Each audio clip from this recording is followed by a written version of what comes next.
자, 이제 오늘 본문 안으로 들어가 보겠습니다. 오늘 본문 안으로 들어가 보면 남유다를 다스렸던 여호사밧이란 왕은 감당하기 힘든 위기를 만나게 되었어요. 그 이유가 무엇입니까? 1절에 보면 나와 있죠. 모압과 암몬과 마온 연합군이 여호사밧을 치고자 했기 때문이었어요. 1절에 이렇게 기록이 되어 있죠. 그 후에 모압 자손과 암몬 자손들이 마온 사람들과 함께 와서 여호사밧을 치고자 한지라. 오늘 말씀은 이렇게 시작을 합니다. 따라서 당시 여호사밧은 문제 가운데 낙심하여 자포자기하거나 그것을 선택할지 아니면 그 문제를 풀어야만 했어요. 깨진 유리창 법칙을 적용해 보면 뭘 해야 될 것 같습니까?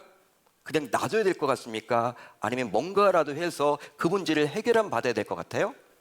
후자겠죠, 여러분. 그렇죠? 지금 위기를 당했으니까. 자, 실제 당시 여호사밧이 얼마나 다급한 형편이었는지 오늘 말씀 2절을 보면 알 수가 있습니다. 이렇게 기록이 되어 있죠.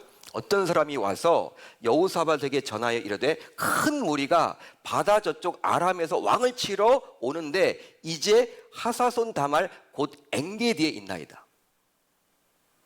자, 이 구절에 나와 있는 바다는요, 바로 사해 바다를 말합니다. 사해를 말해요. 사해. 여러분들이 이렇게 이스라엘 지도를 보면요, 사해라는 바다는 이 남부지방에 있죠. 남동쪽에 위치해 있습니다. 따라서 여호사밧을 치러 사해 건너편인 요단 동편에서 남유다로 적진이 침투했음을 알 수가 있는 거예요. 여러분, 그런데 이 구절을 자세히 보십시오. 오늘 말씀을 자세히 보시면 다소 이해하기 힘든 부분이 보여요. 성경을 좀 읽어보신 분들은, 또 이스라엘 지도를 아시는 분들은요, 또 성지 수레를 가보신 분들은요, 금방 캐치하실 수 있을 거예요. 바로 무엇이냐? 사해 건너편인 아람에서 여호사밧을 치러 왔다고 나오고 있기 때문에 이게 이상하다는 거예요. 실제 아람이란 나라는요, 고구마 모양의 이스라엘 땅에서 가장 북쪽에 위치했습니다. 당시는 북이스라엘과 남유다였죠. 그러니까 아람이란 나라는요, 북쪽에 위치한 나라예요. 그런데 사해는 남동쪽에 위치를 했습니다. 그렇다면 이게 말이 안 되는 거잖아요. 이게 지도상으로 보게 되면 이게 상식적이지 않은 거야. 그럼 어떻게 여러분 해석을 해야 될까? 이 아람이란 나라가 과연 어떤 나라인가? 성경에 오류가 있는 것인가? 여러분 궁금하시죠? 어떻게 해석을 해야 될까요? 따라서 이 구절에 나온 아람은요, 본래는 에돔입니다. 에돔이에요, 에돔. 에돔인데 히브리어로 발음을 하다 보면 비슷해요. 아람, 에돔이 비슷합니다. 히브리어 단어를 보게 되면. 따라서 필사하는 과정에서 잘못 필사했다라고 성경학자들은 이야기를 해요. 그래서 몇몇 성경을 보게 되면요, 에돔이라고 나와 있기도 해요. 우리가 가지고 있는 개역 개정은 아람이라고 나와 있지만 그러기에 아람이 아니라 에돔이라고 보시면 됩니다. 에돔이다. 지도상으로 딱 맞아떨어져요. 그렇습니다. 이미 여호사밧을 치고자 모압이 이끌었던 연합군은 벌써 엔게디에 와 있었죠. 엔게디에 와 있었기 때문에 그곳에서 예루살렘은요, 가까웠어요. 오랜 시간 걸리지 않습니다. 쳐들어오고 있기 때문에 여러분 추세라면요, 이제 맨날 며칠 후면 예루살렘도 정복당할 수도 있어. 여호사밧이 살고 있었던 수도였던 예루살렘이 힘들어지는 거예요. 그렇기 때문에 이제 당시 여호사밧은 스스로의 힘만으로는 감당하기 힘든 위기 가운데 놓여 있다라고 우리가 생각해 볼 수 있는 것이죠. 절체절명의 위기죠. 3연 초과의 위기죠. 3개국이 지금 점령을 해오고 있어. 3개국이 지금 동맹을 맺어서 쳐들어왔단 말이에요. 하나의 나라도 아니고. 그런데요, 자, 오늘 보면 1절을 보세요. 1절을 보시면 어떻게 시작을 합니까? 그 후에로 시작을 합니다. 그 후에. 자, 1절이 이렇게 시작을 하는 것을 통해서 우리는 무엇을 합리적으로 추론해 볼 수 있냐면, 바로 오늘 살펴볼 역대하 20장 앞부분에 나타난 한 사건으로 인해서 여호사밧에게 위기가 닥쳤음을 우리가 합리적으로 추론해 볼 수가 있는 거예요. 그러니까 앞부분과 뗄 수 없는 것이죠. 그러니까 오늘 우리가 20장을 살펴보는데 이 20장 내용을 통해서 하나님께서 우리에게 뭘 주시고자 하는지, 하나님이 뭘 원하시는지, 신자인 저와 여러분들이 뭘 말씀하고 하시는지를 정확하게 알려고 하면요, 이 앞부분을 보셔야 돼요. 20장만 읽으시면 안 돼. 따라서 역대하 17장부터 나오는 여호사밧의 통치에 대해서 몰라서는 아니 됩니다. 여러분, 남유다의 여러 왕들이 있었어요. 여러 왕들이 있었습니다. 다양한 왕들이 있었는데 여호사밧만큼 영적으로 끼어있던 인물도 드물도 알 수 있습니다. 어떻게 여러분 알 수 있느냐? 여호사밧은 왕으로 즉위하자마자 가장 먼저 한 것이 무엇이냐면 예배예요, 예배. 하나님 앞에 온전한 예배를 드리려고 했습니다. 당시 여러분 예배 드렸거든요. 근데 온전한 예배가 아니었어. 여호와 하나님은 유일신이십니다. 당신은 어떤 식으로 예배를 드렸냐면 바알도 섬기고 또 하나님 앞에 가서 예배도 드리고 이러지도 못하고 저러지도 못한 어정쩡한 상황에서 예배를 드렸단 말이야. 하나님이 그런 예 안 받으시죠. 그렇기 때문에 이 여호사밧은 왕이 되자마자 가장 먼저 뭘 했냐면 정말 하나님이 기뻐받는 예배를 드리고자 우상을 타파해버렸습니다. 우상을 섬겼던 신전들을 휘파해버렸어요. 한마디로 개혁운동을 펼쳤어요. 영적인 개혁운동을 펼쳤습니다. 그래서일까요? 하나님께서는 그를 축복하사 그가 유다를 통치할 때 주변의 나라들이 유다에 조공을 바치도록 했어요. 여러분, 조공을 바친다. 약한 나라가 강한 나라에 바치는 거예요. 근데 당시 이 여호사밧이 다스렸던 통치 기간에는 전쟁을 하지 않았거든. 초창기에는. 주변 나라와 전쟁도 없는데 하나님께서 이 예배를 잘 하나님 앞에 올려드리자 하나님이 너무나 기뻐한 나머지 이 여호사밧의 남유다를 축복해 주신 거예요. 따라서 우리 신자들은요, 뭘 기억해야 되냐면 세상에서 여러분 잘 되기를 정말 원하신다면 하나님과의 관계가 우선이라는 거예요. 하나님과의 관계를 놓쳐서는 아니 됩니다. 겉으로 보기에는요, 부자가 될 수 있어요. 그렇지만 말로까지 가보면요, 그게 여러분 오래가지 못해요. 진짜 형통은요, 하나님과 함께 하는 거예요.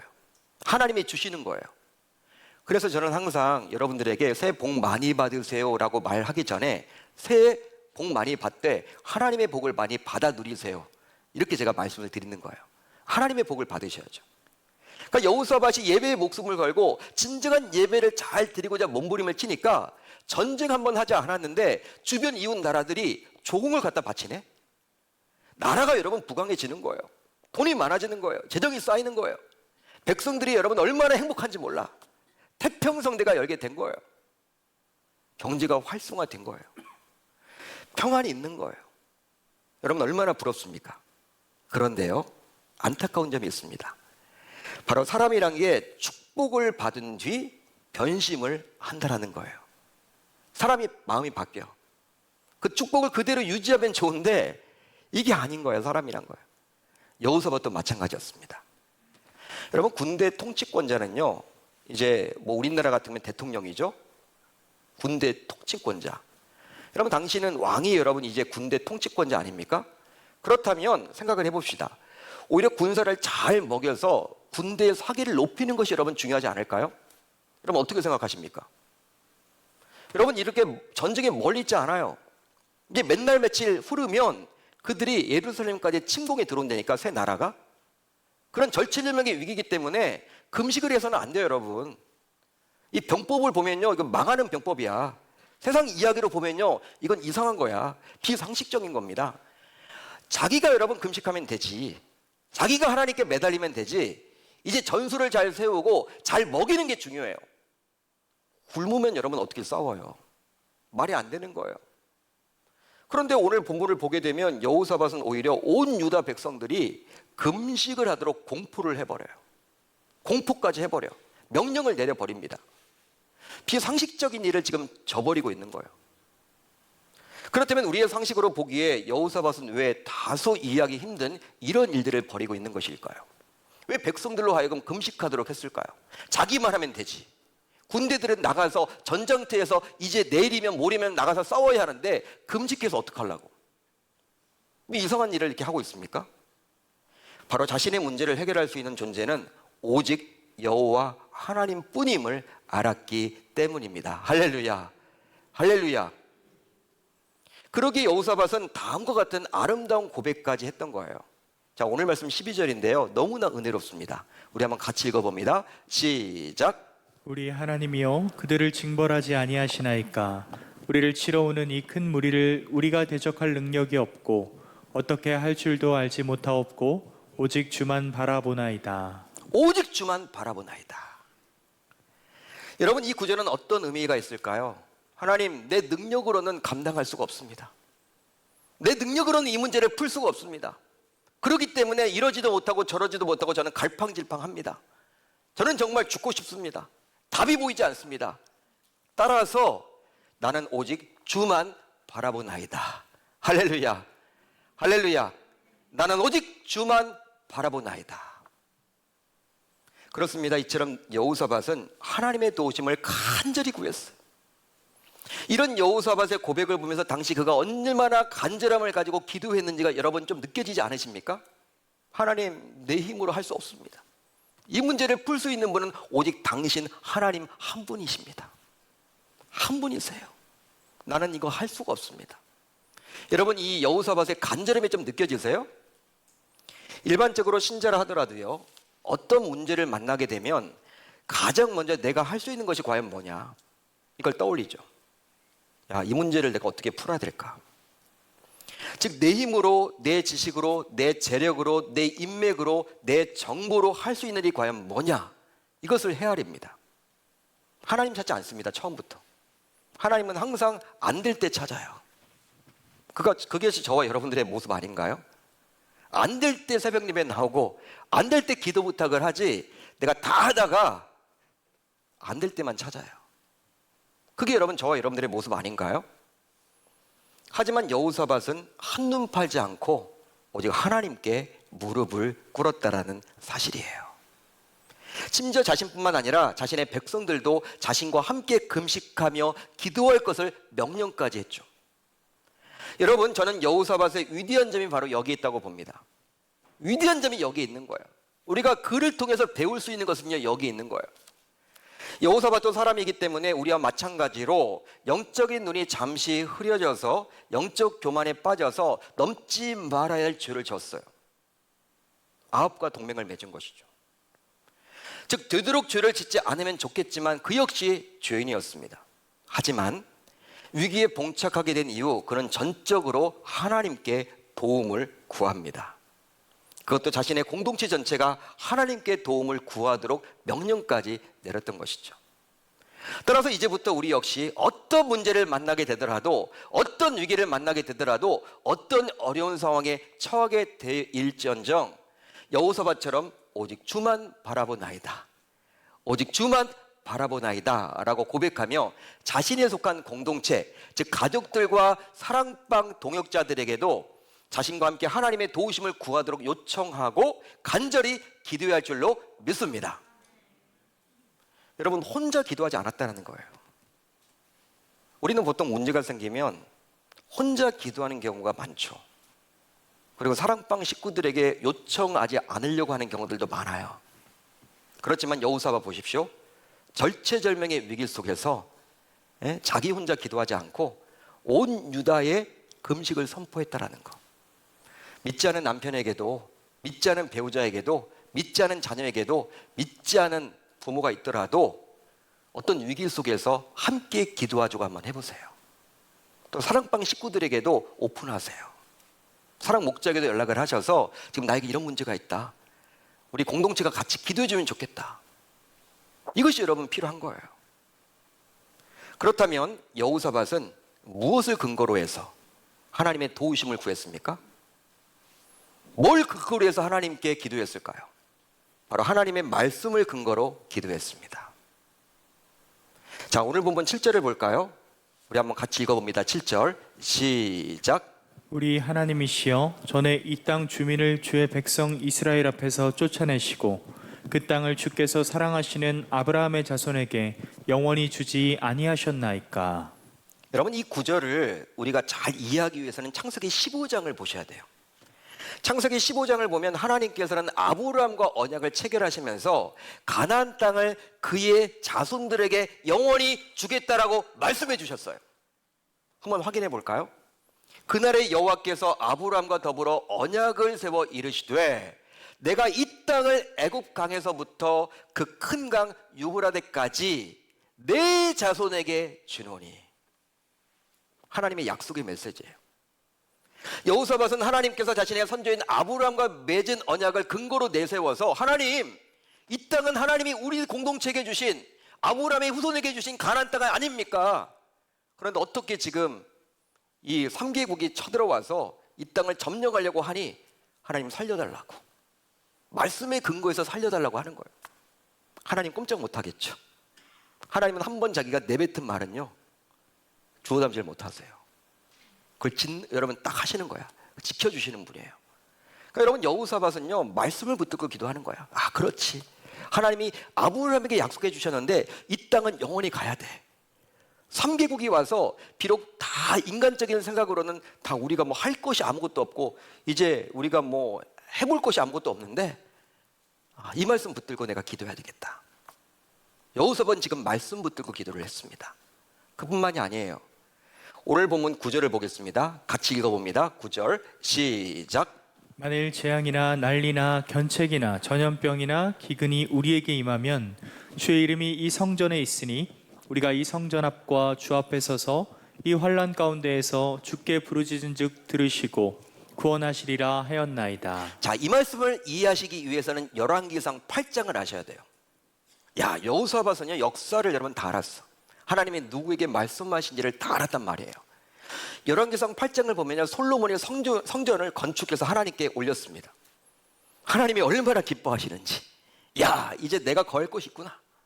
하나님이 너무나 여러분 기쁜 나머지 솔로몬에게 어떤 약속을 해주셨냐면, 이제부터 너에게, 너의 민족에게 큰 위기가 닥쳤을 때, 그 위기가 재앙이든 기근이든 전염병이든 전쟁이든 어떤 위기가 닥쳐도 성전을 향해서 손을 들고 기도하면, 부르짖으면 내가 너와 함께하고 이기도록 해주겠다. 그 약속을 해주셨어요. 여호사밧은 이것을 떠올린 거예요. 아, 그렇지. 우리 선조인 솔로몬에게 하나님이 이런 말씀을 주셨지. 결국 이것을 모를 리가 없었던 여호사밧은요, 성전에서 솔로몬에게 주셨던 약속을 떠올리며 간절히 기도합니다. 확인해 드릴게요. 여호사밧이 여호와의 전, 성전 안에서 기도했습니다. 여러분, 성경에 굳이 어디서 기도했는지 이거 여러분 중요합니까? 중요해요. 왜? 솔로몬한테 하나님께서 성전을 향해서 기도하라고 했거든. 살려준다고 했거든. 이것을 모를 리가 없는 여호사밧은 여호사밧이 여호와의 전 셋들 안에서 기도했다라는 거예요. 말씀 붙들고 기도하는 거예요.